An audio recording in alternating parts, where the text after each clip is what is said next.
Today we're going to do kind of a throwback video for, this 2 years ago was my first year being on the Priefert Jr League team. It was really awesome, and I got invited to go to the roundup at their manufacturing in Mount Pleasant, Texas. It was really awesome. We made like a loop and come around and made lots of stops on the way there. So we got a motorhome to go down there. We're just gonna get it and then sell it when we got done, but we decided that we liked it so much that, well, we still have it. So yeah, it's our rodeo rig now. For the first day of our trip, we drove to Mesa Verde, Colorado. We rode a tour bus around and stuff, and we just looked at all the cliff dwellings and all that. We were able to like hike up in them, and they told us all about them, so it's pretty cool. It wasn't just this pit house. There would have been pit houses everywhere around here. What kind of questions do you guys have so far? Get my mind going here.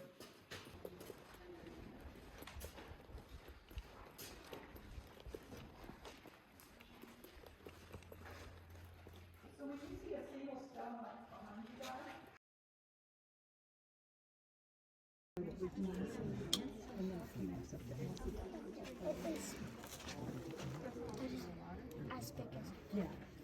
Yeah, it's surrounded by ocean.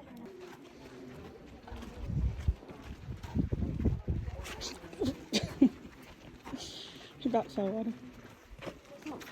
People living in the park. And 500 AD, it's a hole in the ground, not this deep or big. It had 4 posts and a flat roof and a hole in the middle of the roof, and you'd use a ladder to get in and out. Same thing here. This would be flat, there'd be a hole in the middle of the roof, and you'd have a ladder to get in and out. So now there's a connection between their ancestors, the people that lived here, from 500. For the second day of our trip, in the morning we went to the 4 corners where all 4 states, Utah, New Mexico, Colorado, and Arizona, all meet up on the corner. And yeah, it was pretty cool. I was able to be in 4 states at once. So then after that, we drove through New Mexico for pretty much the whole rest of the day, and then we were able to spend our first night in Texas that night. So that was the first day I went to Texas. It's pretty cool.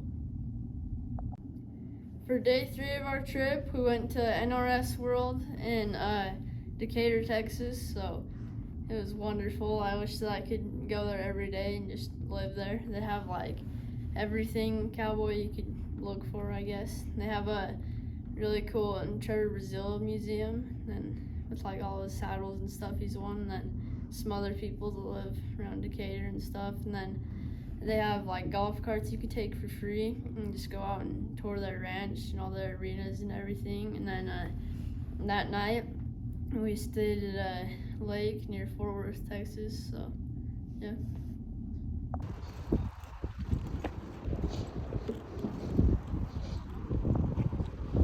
This is the Trevor Brazil Museum.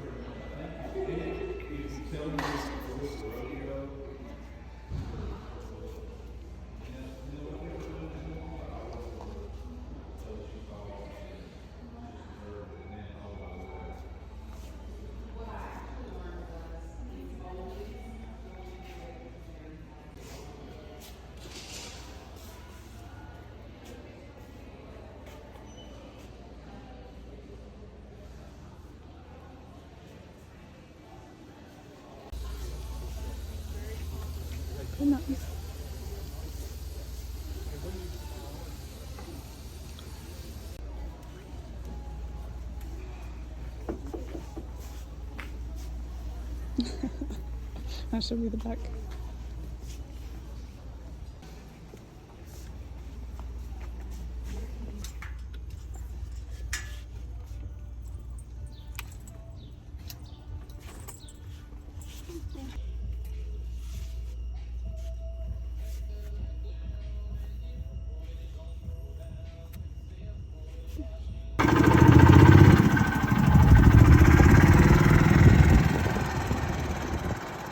Little cabins you can rent.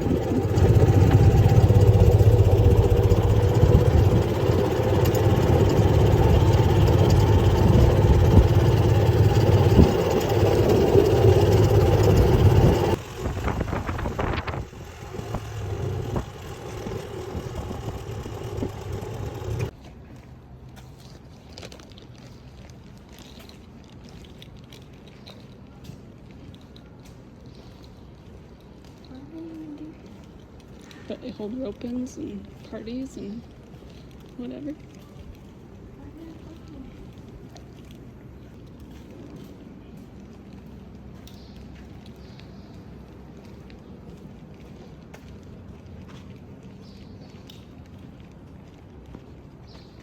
It's cool.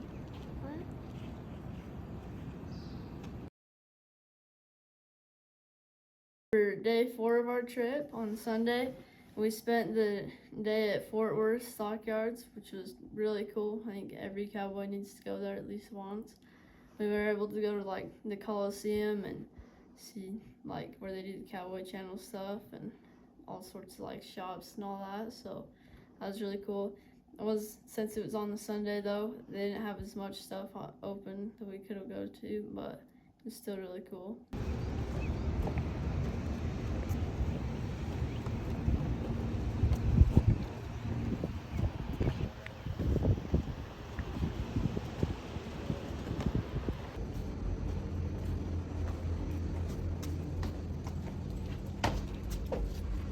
Keep going.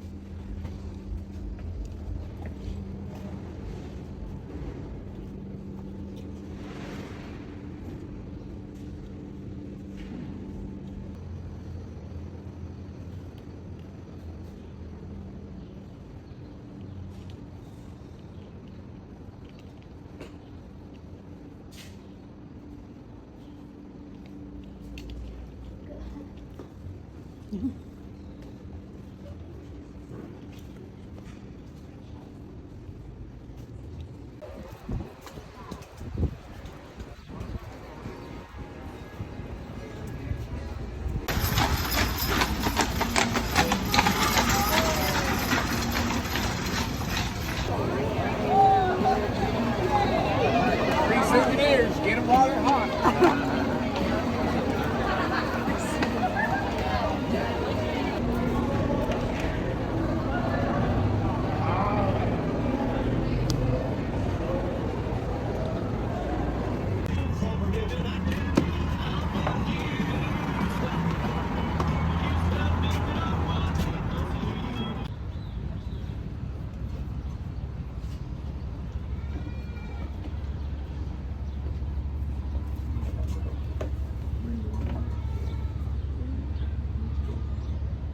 For the next 3 days, we were at the Priefert Jr. Elite Roundup in Mount Pleasant, Texas. So it was really cool. They had like lots of guest speakers there to talk to us, and then we were able to work on like our interviewing skills and get professional pictures taken of us. And then yeah, they like fed us and all that, and we got to do like lots of team building stuff. And then it was really cool. We got to take a tour of like their manufacturing and all that, where they build and paint all their stuff. So yeah, and then we were able to do a clinic with some of their pros on the last day, which was really cool.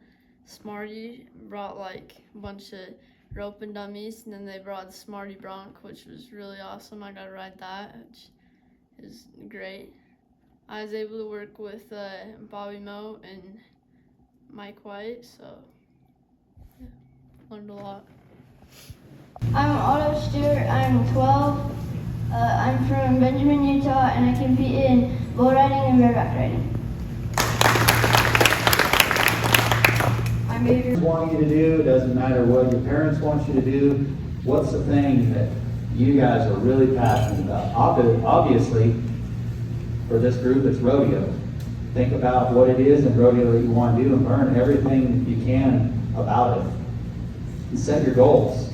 Set goals both short-term and long-term. I believe it's the best way to do it is to start with your ultimate long-term goal and then stair-step all of your stops in between where you are and where you want to be.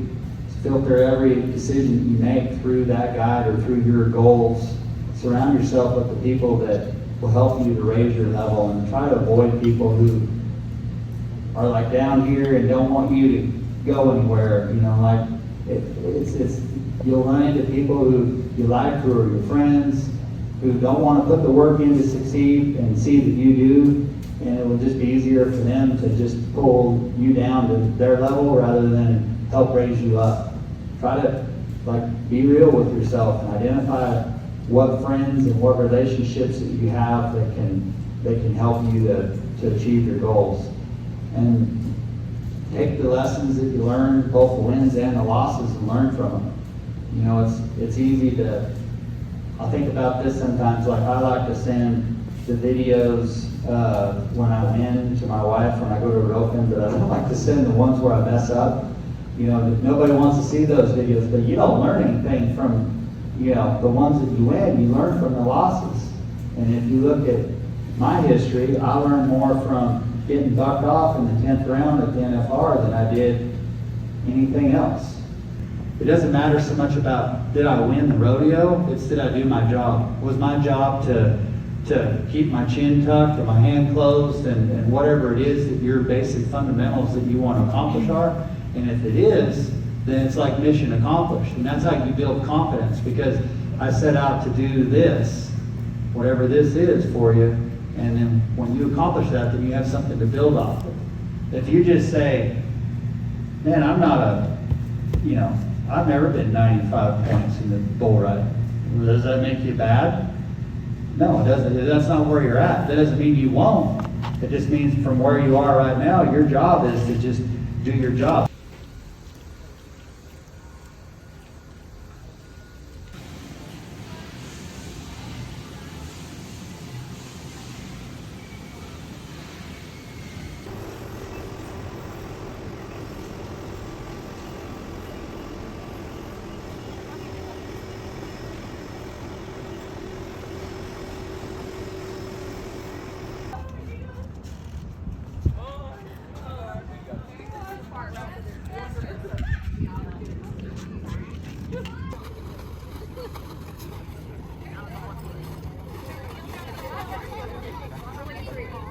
Y'all straighten it up back there so you can get on it.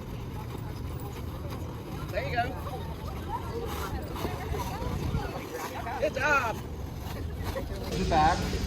See how close my elbow is in to my side? My elbow, my free arm is beside me. My toes are together. I mash my feet together. I'm going to grab them up. Set them back. Okay? When I set my feet in his neck, I pull my shoulders back a little bit more. I pick my feet up. I'm not making contact right here. I'm getting dragged. The whole time I'm squeezing. Like I'm squeezing a rigging handle. Okay? Is you can hold your heels together. When you get real good at it, you can hold like a little ball between your heels. And you can practice being right here. My shoulders are back, my free arms beside me, and you can pick your feet up, set them back. Do just like this. You don't let your back touch the ground. You don't let your feet touch the ground. Right here. This might look easy, but it's not quite as easy as it looks. You try it, Otto. Okay, you're gonna hold your heels together, just like this, right off the ground. Okay, so you're gonna keep your elbow in. This is just, you're squeezing right here with everything you got. Your free arms beside you, just like that. Okay, now drag, pull your feet up. So you'll find, by doing this, you'll kind of find your balance. When you drag your feet up, you're going to rock back on this part, like right where your belt is, okay? But you're not going to let your back touch his back.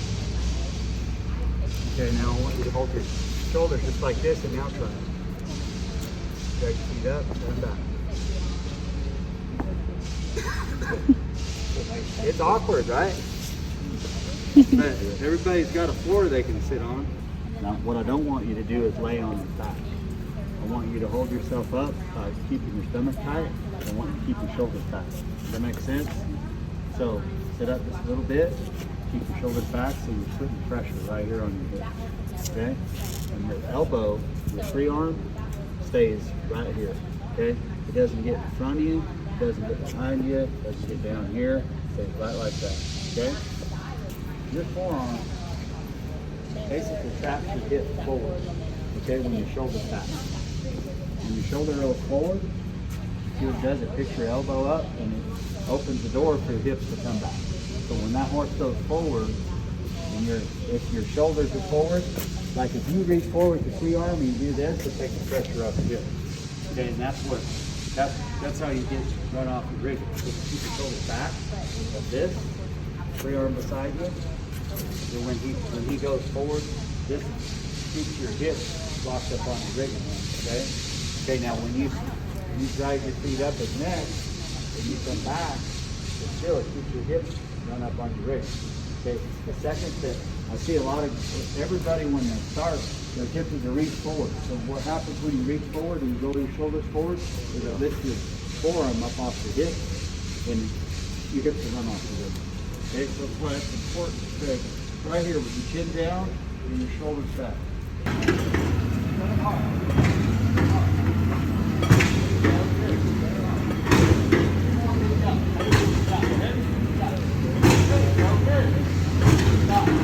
Now the rough stock it's a violent event, and you have to have the mindset when you climb in there that you're going to be ahead, like you're going to throw the first punch. You're not going to wait and see what he's going to do. Because if you wait and see, oh my gosh, he turned out really fast, well now you're behind, right? And same thing with spurring, and that's where, like when I say build your ride, that's at the steer riding level or on up to the pros. You got to get a good spur out, and you have to take the initiative to drag your feet up and set them back and get ahead the next jump, and then it's going to be easy because every jump's the same. Like every single jump, their front end has to leave the ground, their back end comes up, they tip over, they drop, and they can't turn when they're in the air, right? So you have to have your feet set in their neck when their front feet hit the ground, and then they change directions or they go forward or whatever. But the second jump, the third jump, every jump is basically the same.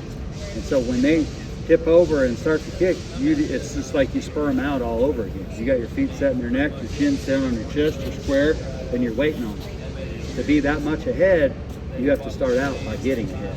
And when he starts to move, you've got a good spur up. And I don't mean they're just up there. I mean, you got to hold, like, back to your saddle horse. If you'll get on your saddle horse bareback, and you're standing here and you don't have a rigging to hang on to, and you reach up and get a hold in front of his neck, have your dad turn him out like this. If you don't have a hold where you're like got him gathered up and pulling him back to you, you'll just roll off. And that's okay. Like I've had pros help me at clinics before, and we get in the buck and shoot and say like, I won't name this one, but he's done really good. It's like I was showing him this drill and he's like, I want to try this. So he gets on, I lead this horse out, it falls off in the buck and shoot. This guy's a world champion, right? But it's like focusing on step 2 before you finish step 1. Step 1 is you reach, just like I told you, where you put your feet when you spur them out is really important. If you're just throwing them up there, doesn't matter, right? You're going to reach around right in front of his neck, you're going to gather them up and pull them right back to you. And if you can do that on a horse bareback without a rigging, then you get the feel. And if the back is to being able to visualize it, you have to be able to know what it feels like. Someone says, get a good spur out. You're like, you bet. What the heck's that mean? You know what I mean? Does it mean the judge didn't throw a flag? Because that ain't it at all. It's about you being ahead of that horse. And if you have your spurs in front of his neck and you have them gathered up, when he leaves, he's taking you with him. But if he starts to leave and you haven't quite reached up there and got a hold of him, then you're already behind. You want to have your knees in them and drive up over the front, okay? But my spurs still always make contact with my boot. But I'm driving from here, all of this up over, okay? So, like you done, and both of y'all went from here to here. Well, that next jump, all it does is set you up to go smash straight over the head up, okay? So you always want to go here to here. Right. Here, and keep your shoulders square. Anytime you let your shoulders do like this, rotate your hips, the ground's the next thing coming. Until he breaks over, don't let your butt come down. Drive up, there.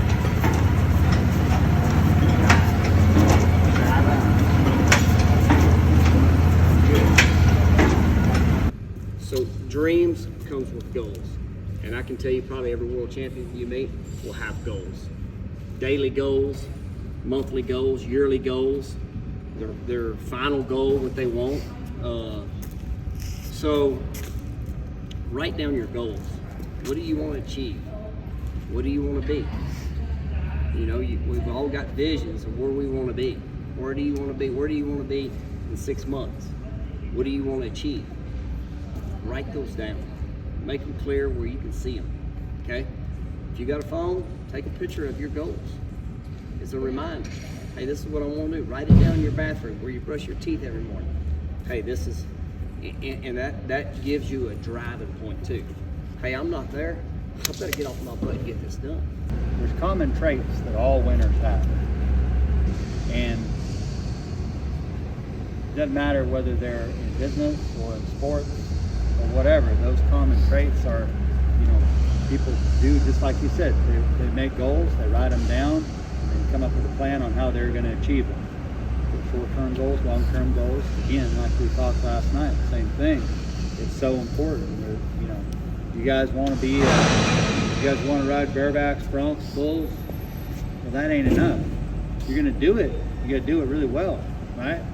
Nobody wants to do it just to go through the motions. So if you want to be great at it, maybe what your friends are doing that's winning at the high school level, maybe just getting the whistle, get some points at high school, that ain't enough. I mean, not in my opinion. The ceiling is way too low.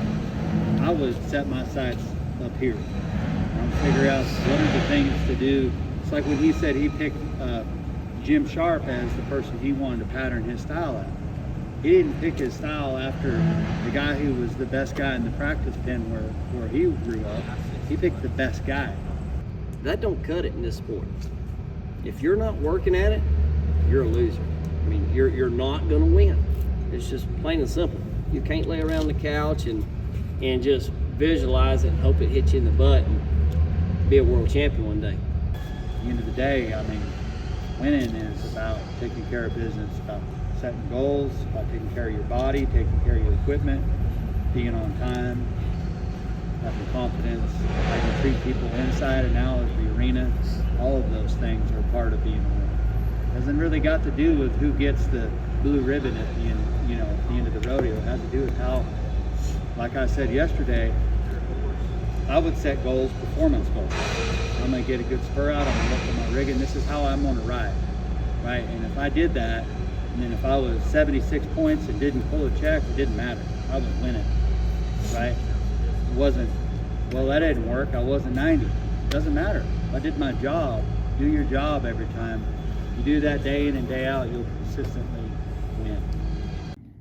Alright, for day 7, we headed up to Oklahoma City for the National Cowboy Hall of Fame, and then on the way there we stopped at Lane Frost's gravesite, and then at the Hall of Fame they had like lots of Lane Frost stuff and then some PBR things. I think right after we were there, the PBR added like a cool thing on the wall where you could watch rides. I wish they would have had that when we were there, and then we headed towards Kansas, but we stopped at Lazy E Arena on the way there, which is pretty cool to see.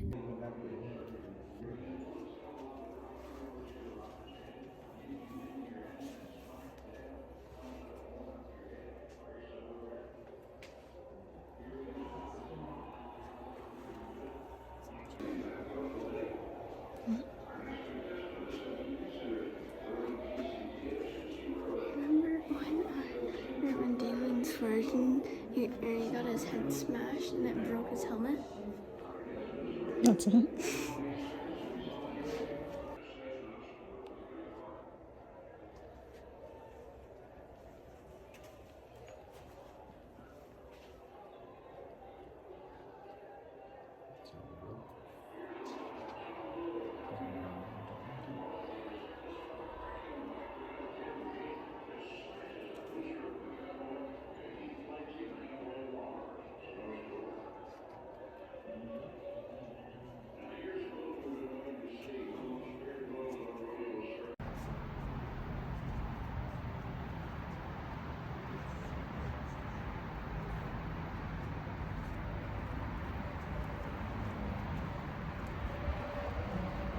baby. But Dad's not in it with us, I can tell you that. It's a video. For day 8, we were in Kansas, so we stopped at a space center, the Cosmosphere, in Hutchinson, Kansas, which is actually really cool. They had lots of old space stuff, and yeah. And then after that, we went to Fort Larned, which is really cool fort. It was preserved really well, but we got there 10 minutes before they closed, so we didn't really get to see a lot, but it's pretty cool.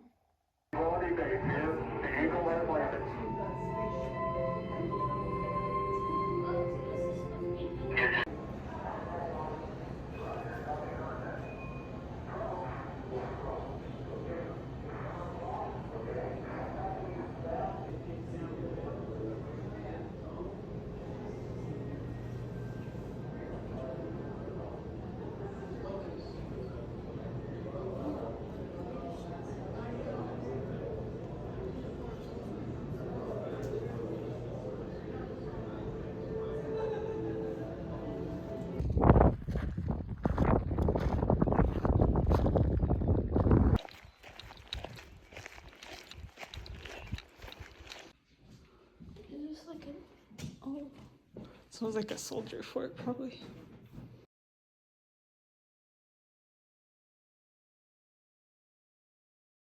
Day 9, we went to the Pro Rodeo Hall of Fame in Colorado Springs, Colorado. So that was really cool. That's somewhere I've wanted to go for years. And they had lots of cool stuff. They had like a section for each event, and they had like a place you could see like how different Western things like hats and boots and stuff had all evolved over the years, which is pretty cool.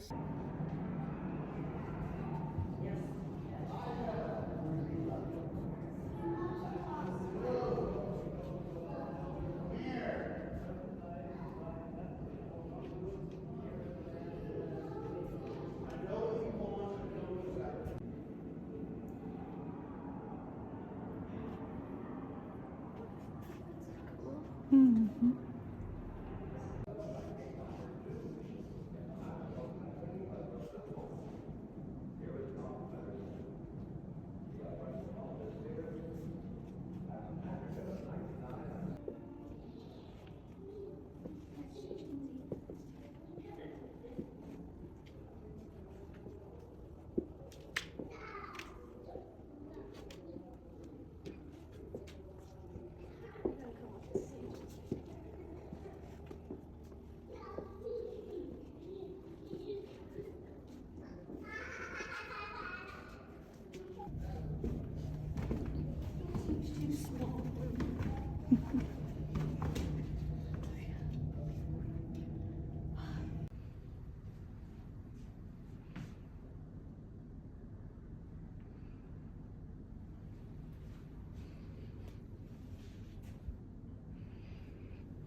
After that, we stayed the night at Glenwood Springs and then headed for home. But it was a really fun trip. I wish that I could go there again. But if anyone's considering being on the Priefert Jr Elite team, I'd really recommend it.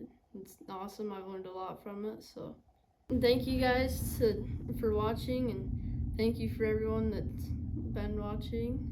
Really appreciate everyone, and let me know what you'd like to see more of on the channel, I guess, and please like and subscribe and leave a comment.